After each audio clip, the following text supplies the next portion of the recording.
አንድ ነገር ልንገራችሁ። አንድ ሰው እግዚአብሔርን ወደደ የሚባለው የሚጸድቅበትን ቀመር እየፈለገ ስለሚሰራ ሳይሆን እግዚአብሔር የሚጠላውን ነገር ለእግዚአብሔር ብሎ የተወ እንደሆነ ያችናል። እለታፈቅርዎ ለእግዚአብሔር ጽልእዋ ለእኪት። ይሄ ነው በቃ ምልክቱ ማለት ነው። እግዚአብሔርን የምትወዱት ከሆነ እግዚአብሔር የሚጠላውን ጥሉ ማለት ነው። እግዚአብሔር የሚጠላው አኮኑ ጸላይትከ ምንድነው ያለ ቅዱስ ዳዊት? ጸላይኩ ጠላትህን የምጠላ አይደለሁም ወይ? ጠላቶች ጠላቶቼ ናቸው ብሏል። ጠላቶችን እጠላለሁ። ስለዚህ የሚጠላቸው የእግዚአብሔር ጠላቶች ኃጢአት ናቸው። እግዚአብሔር አሁን የምንጸልይ ለምን ይመስላችኋል? የምንጸልይ አሁን እግዚአብሔርን ስለምንወደው ነው። ይሄን የሚያደርግ ሰው ካለን ይሸልመዋል። የምንቆርብ አሁን እግዚአብሔርን ስለምንወደው ነው አይደለም። ካልቆረው ጥሩ አይደለም ብለን ነው የምንቆርብ። የምንጸልይ ካልጸልይ ጥሩ አይደለም ብለን ነው የምንጸልይ። ቤተክርስቲያን የምንሄደው ጥሩ አይደለም ብለን ነው የምንጸልይ። ጥሩ አይደለም ማለት ለእኛ የሚመጣብንን አስበን ነው እንጂ እግዚአብሔርን ወደ ነው አይደለም የምናደርገው ማለት ነው። እግዚአብሔርን መውደድ ግን መገለጫው የመጀመሪያው ለእግዚአብሔር ብዬ እስኪ አንድ ነገር ልተው ነው። ሲያው እንግዲህ ዛሬ ከተወለድን 50 40 20 30 15 ዓመት ይሆነዋል ለዚህ ውስጥ ማለት ነው።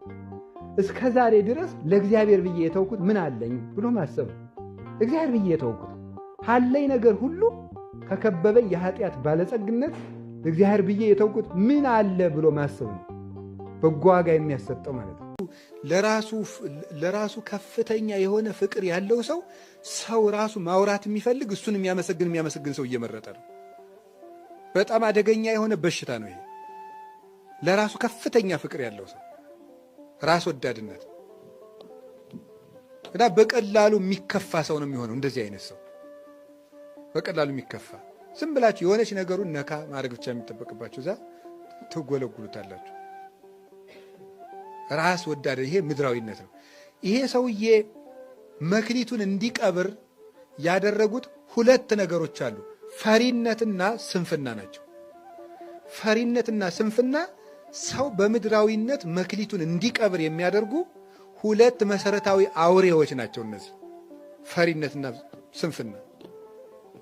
ይሄን ባደርገውሳ ቢበላሽብኝሳ፣ ይሄን ብናገርሳ እነገሬ ቢተቹኝሳ፣ እንዲህ ብሰራሳ እንዲህ ቢሆንብኝሳ። የፈሪነት ነው። ምንድነው ያለገ?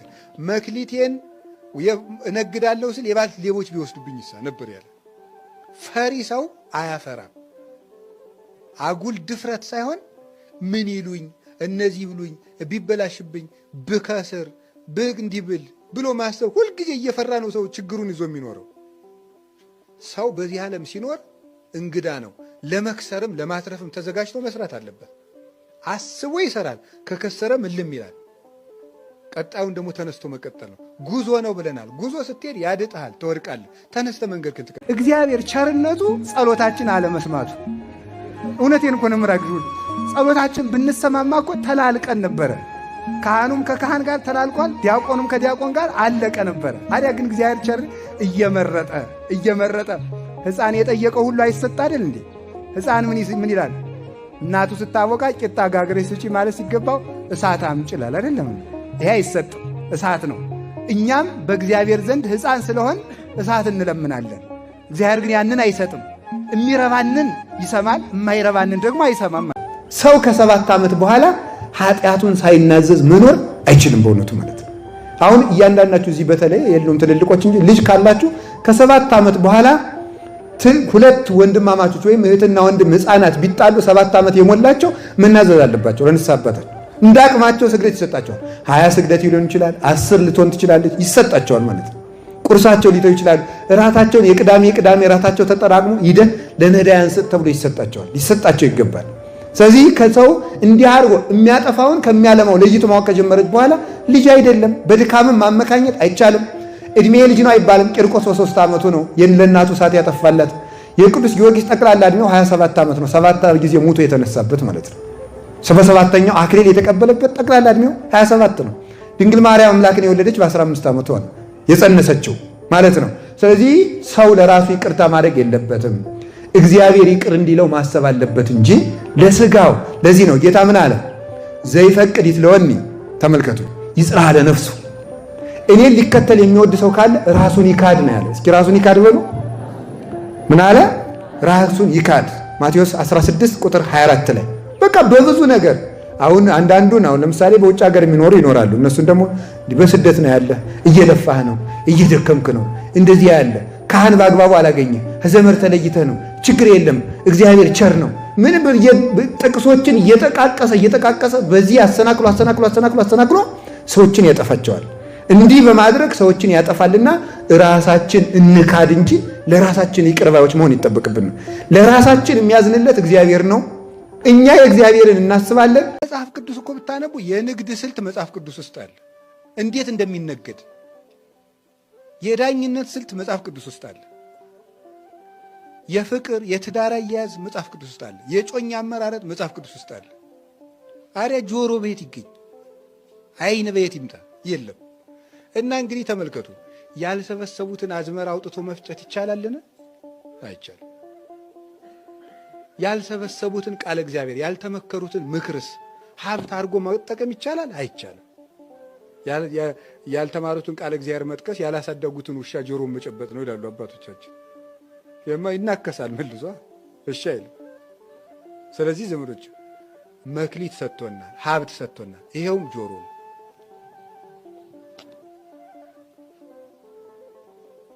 አላችሁ መቅመስ ምንድነው የምንቀምስበት? ቅዱስ ሥጋውን ክቡር ደሙን በጎ መናገር ሀብት እዚህ ውስጥ ነው ያለ። አፍ እዚህ ውስጥ እኮ ያለ አፍ ላይ ነው። እኔም አምላክን አፍ ነው፣ አፍ ላይ ነው ቁም ነገር ያለ። ገንዘብ በማውጣታችሁ እንዳትመጻደቁ ሁላችሁ። ማን ነው ይሄን እልል በሉልኝ ማለትን መልመድ የለባችሁ። አሁን ለምሳሌ እየሰማችሁ ነው። እግዚአብሔር ነው የሚመሰገን፣ ሰው ነው መመስገን ያለበት። መድኃኒታችን ኢየሱስ ክርስቶስ ትልቅ ስጦታ ሰጥቶናል። ስጦታው ምንድን ነው? ምንም ሌሎችን እንተዋቸውና ትልቁ ስጦታው አካሉን ቆርሶ መስጠቱ ነው። ከዚህ በላይ ስጦታ የለም። ከዚህ በላይም ፍቅር የለም። ከአካሉ ውጭ የሆነን እንጀራ ቆርሶ የሚያበላ ሰው ለጋስ ከተባለ አካሉን ቆርሶ ያበላ መድኃኔዓለም እንዴት አይመሰገንም? ደሙን አፍሶ በዚያ ያጠበ አምላክ ዘየሐጽብ በወይን ልብሶ ወበደመ አስካል ሰንዱኖ እንዳለ ሊቁ ያዕቆብም በኦሪት ዘፍጥረት እንደተናገረው፣ ቅዱስ ያሬድም በጾመ ድጓው እንደተናገረው ልብሱን በወይን የሚያጠብ ማን ነው? ክርስቶስ ነው። ወይን ደሙ፣ ልብሶቹ ምእመናን። አልባሲሁሰ ለክርስቶስ መሃይምናን እሙንቱ። የክርስቶስ ልብስ የሚባሉት ምእመናን ናቸው። ምእመናን የክርስቶስ ልብስ ናቸው። ሰው ልብሱን በውሃ ያጥባል። ክርስቶስ ደግሞ ልጆቹ ልብሶቹ ስለሆኑ በደሙ አጠባቸው፣ በደሙም አነጻቸው፣ በደሙም ቀደሳቸው።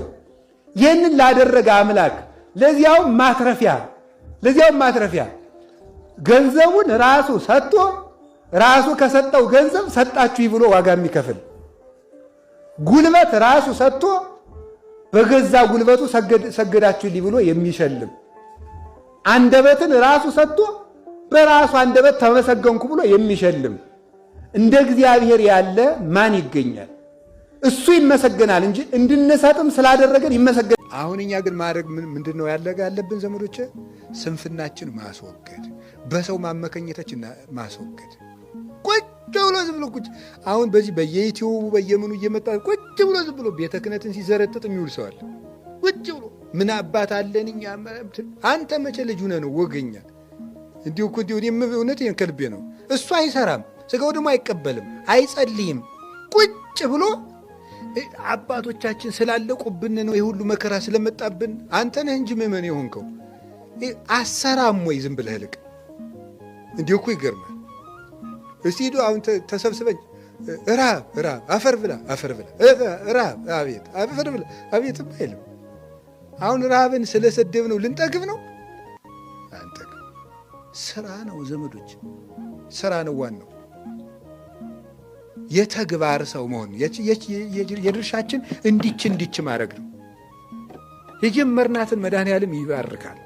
አብሮና ያለ ሩቅ አይደል። ገንዘብ በማውጣታችሁ እንዳትመጻደቁ ሁላችሁ። ማን ነው ይሄን እልል በሉልኝ ማለትን መልመድ የለባችሁ። አሁን ለምሳሌ እየሰማችሁ ነው። እግዚአብሔር ነው የሚመሰገን፣ ሰው ነው መመስገን ያለበት። መድኃኒታችን ኢየሱስ ክርስቶስ ትልቅ ስጦታ ሰጥቶናል። ስጦታው ምንድን ነው? ምንም ሌሎችን እንተዋቸውና ትልቁ ስጦታው አካሉን ቆርሶ መስጠቱ ነው። ከዚህ በላይ ስጦታ የለም፣ ከዚህ በላይም ፍቅር የለም። ከአካሉ ውጭ የሆነን እንጀራ ቆርሶ የሚያበላ ሰው ለጋስ ከተባለ አካሉን ቆርሶ ያበላ መድኃኔዓለም እንዴት አይመሰገንም? ደሙን አፍሶ በዚያ ያጠበ አምላክ ዘየሐጽብ በወይን ልብሶ ወበደመ አስካል ሰንዱኖ እንዳለ ሊቁ ያዕቆብም በኦሪት ዘፍጥረት እንደተናገረው ቅዱስ ያሬድም በጾመ ድጓው እንደተናገረው ልብሱን በወይን የሚያጠብ ማን ነው? ክርስቶስ ነው። ወይን ደሙ፣ ልብሶቹ ምእመናን አልባሲውሰ ለክርስቶስ መሃይምናን እሙንቱ። የክርስቶስ ልብስ የሚባሉት ምእመናን ናቸው። ምእመናን የክርስቶስ ልብስ ናቸው።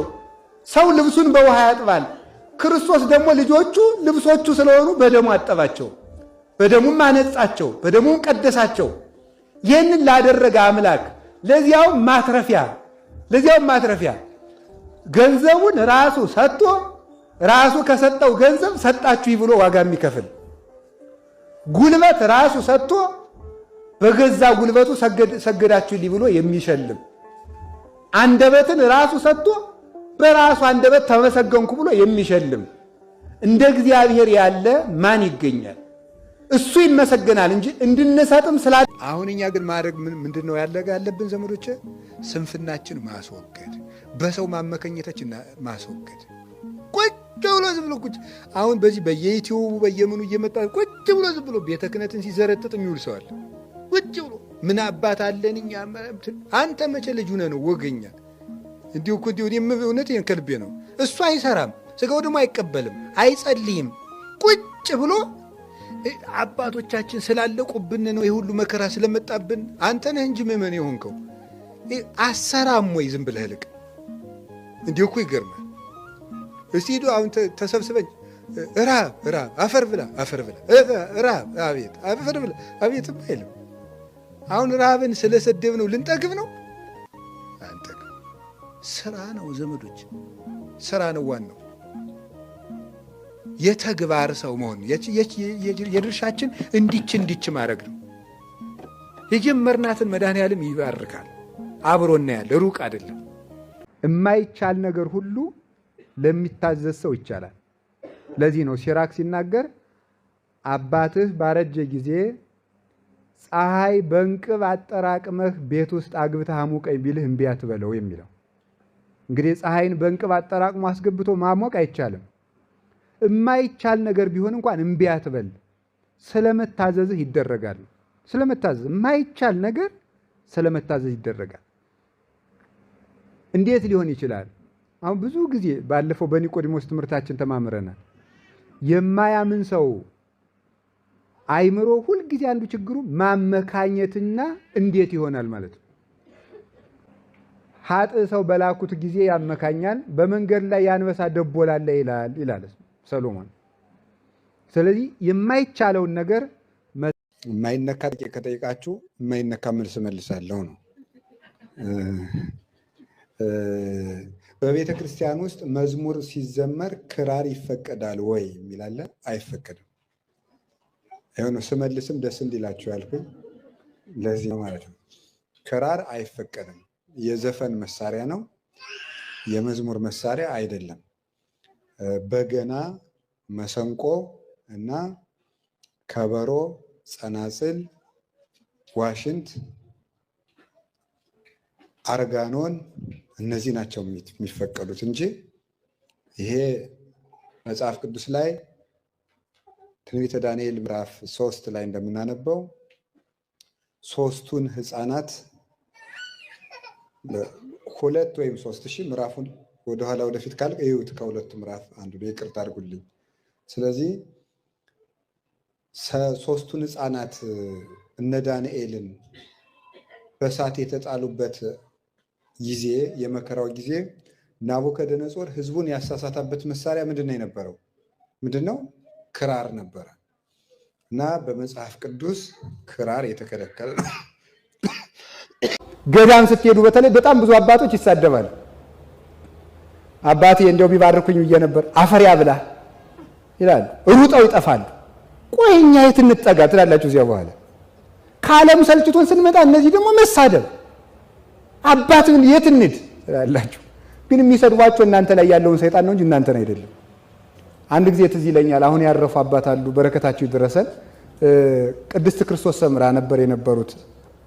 ስላረፉ እንናገር ብዬ ነው። ጣና ገዳማት ውስጥ ካለችው ከእናታችን ከቅድስት ክርስቶስ ሰምራ ከገዳሙ እና ከ40 ዓመት በላይ ነው የዘጉት። የሄዳችሁ አይታችኋቸው ሊሆን ይችላል። እና የሆነ ጊዜ ላይ ተሰብስበን ሄድንና ምን ልታረግ መጥተህ ነው አሉ። ቢባርኩን አፈር ብላ ያንተ ቡራቂ ቢያስተምሩን ብለን ነው። ሰይጣን ይምከርህ፣ ጥሩ ሰባኪ እሱ አለልህ፣ ሔዋንን የሰበከ እሱ ይሰብካል። አሁን እንደዚህ ይባላል። ውጣልኝ አንተ ሰይጣን። ተሰብስበን ሄደን እኮ ነው ስራዬ ብለን ማለት ነው። ከፊቴ ይወጣል። ዝም ብለን ቁጭ አለ። ወደ 3 ሰዓት 4 ሰዓት ካስቀመጡን በኋላ ኮቸሮ ይዘውልን መጡ። እናንተም ማትረው እስቲ ብሉ። ይገርማችኋል፣ ያን ኮቸሮ አምጥቼ የብዙ ሰው ሆድ ህመም አስወግዷል። ሰድበው የሚሰጡን እኮ አባቶቻችን ይረባል። ቅዱስ ገብርኤል ወደ ዳንኤል ሲመጣ እየበረረ መጣ ነው የሚለው መጽሐፍ ቅዱስ። እየበረረ መጣ የሚለው እንደው ዝም ብሎ መጣ ለምን አይለውም? መላእክት የሚጾም ሰው ህይወት ያጓጓቸዋል። ባልንጀራው ነው። ሰው መክሊቱን ፈልጎ እንደ መክሊቱ ነው መኖር ያለበት። አዎ መቀደስ የሚያምርብህ ከሆነ ቀድስ። መስበክ ከሆነ የሚችለው ስበክ። መምከር የምትችል ከሆነ ደግሞ ምከር። ቅዱስ ጳውሎስ እኮ ብሏል፣ የሚመክር በመምከሩ ይጽና ብሏል። የሚያስተምር በማስተማሩ ይጽና ይላል። አሁን አንድ ሰው መድረክ ማስተማር የሚሆንለት አለ፣ ቁጭ ብሎ መምከር የሚያቅተዋል። ቁጭ ብሎ መምከር ግን ማይሆንለት። አንዳንድ ሰዎች ደግሞ ቁጭ ብለው የነገር ስልቱን አውጥተው ወከክ አድርገው የሚመክሩ አሉ። ደግሞ መድረክ የማይሳካላቸው። ሁሉም እኮ ሀብት ነው ሁሉ። አሁን እኮ ይኸውላችሁ አንድ ሽማግሌ መክሮ የሚመልሰውን እኔ 500 ጥቅስ ጠቅሼ ላልመልሰው ይችላል። ሰው እንደ ሀብቱ ነው የሚያድር። ሀብታችን ማወቅ ጠርቶ ሀብት ሰጣቸው ነው። የእግዚአብሔርን ጥሪ ማወቅ። እኔን ጌታዬ በምን መልኩ ነው የጠራኝ? በምን መክሊቴና እንዳገለግል የምትረዱት ግን አንድ ነገር፣ እግዚአብሔር ያልጠራው ሰው ግን የለም። ሁሉንም ሰው ጠርቶታል። ችግሩ ጥሪውን ወይ ሳናስተውለው እንደ ወፍ ግር ብሎ ያልፍብናል። ምክንያቱም ያንን እንዳናውቅ ደግሞ ሰይጣን ሁልጊዜ ምን ያደርጋል? ከራሳችን ጋር እንዳንሆን ያደርገናል። ደግሞ ያባክነናል። በብዙ ጉዳዮች ብክነን የሚያደርገን